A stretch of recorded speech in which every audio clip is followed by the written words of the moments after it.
दो किसान भाई।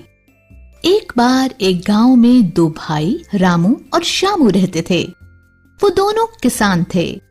वो दोनों अपने खेतों में काम करके और पास के शहर में सब्जियां बेचकर अपना गुजारा करते थे। रामू बड़ा था और बहुत भावुक भी। वो अपने छोटे भाई का बहुत ध्यान रखता, हमेशा अपने भाई की जरूरतों का ख्याल रखता और उसकी पसंद की हर चीज खरीद देता। पर दूसरी तरफ श्यामू बहुत बेपरवाह और चालाक था। उसने कभी अपने भाई के बारे में नहीं सोचा। वो बहुत लापरवाह था। कभी कभी तो वो ना काम करने के अजीब बहाने बनाता और सारा काम रामू को अकेले ही करना पड़ता। लेकिन रामू खुश था। एक दिन की बात है, श्यामू खेत खोद रहा था। तभी उसे एक बक्सा मिला। उसने बक्सा बाहर निकाला और खोला। बक्सा सोने के सिक्कों और गहनों से भरा था। वो बहुत खुश हुआ, पर अपने भाई को बताने की बजाय वो अंदर गया और बक्सा छुपा दिया।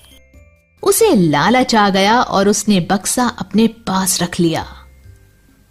अरे वाह, मैं इन सिक्कों को बेचकर बहुत सा धन ले लूंगा। मैं शहर में अपने लिए घर खरीदूंगा। वो नहीं चाहता था कि रामू को पता चले। उसने घर से बाहर जाना छोड़ दिया और हमेशा घर में ही रहकर बक्से पर नजर रखता। रामू इस सब से अनजान था। घर बैठे बैठे एक दिन श्यामू बहुत बीमार पड़ गया। रामू को अपने छोटे भाई की चिंता हुई। वो डॉक्टर के पास गया और उसके लिए दवा लाया। उसने दिन रात श्यामू का ख्याल रखा। रामू ने अपने भाई की दवाई के लिए अपनी चहेती साइकिल तक बेच दी। श्यामू जानता था कि रामू को अपनी साइकिल बहुत प्यारी थी। यही एक कीमती चीज उसके पास थी।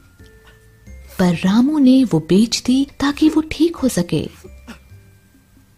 वो रोने लगा और अपने किए पर पछताया। वो अपने भाई के पैरों पर गिर कर रोने लगा। भैया, मुझे माफ कर दो। आपने मेरे बुरे वक्त में मेरे लिए इतना कुछ किया और मैंने खेतों से मिला सोने के सिक्कों से भरा बक्सा आपसे छुपाया। मुझे माफ कर दो। मुझे लालच आ गया था। मुझे अपनी गलती का एहसास है। कोई बात नहीं श्यामू, तुम ही मेरी सबसे बड़ी पूंजी हो। मेरे लिए पैसा या सोना तुमसे ज्यादा कीमती नहीं है मेरे भाई। और दोनों एक दूसरे के गले लग गए। मॉरल: लालच बुरी बला है। इससे कुछ हासिल नहीं होता बल्कि अपनों को दूर कर देता है। इसलिए लालच मत करो।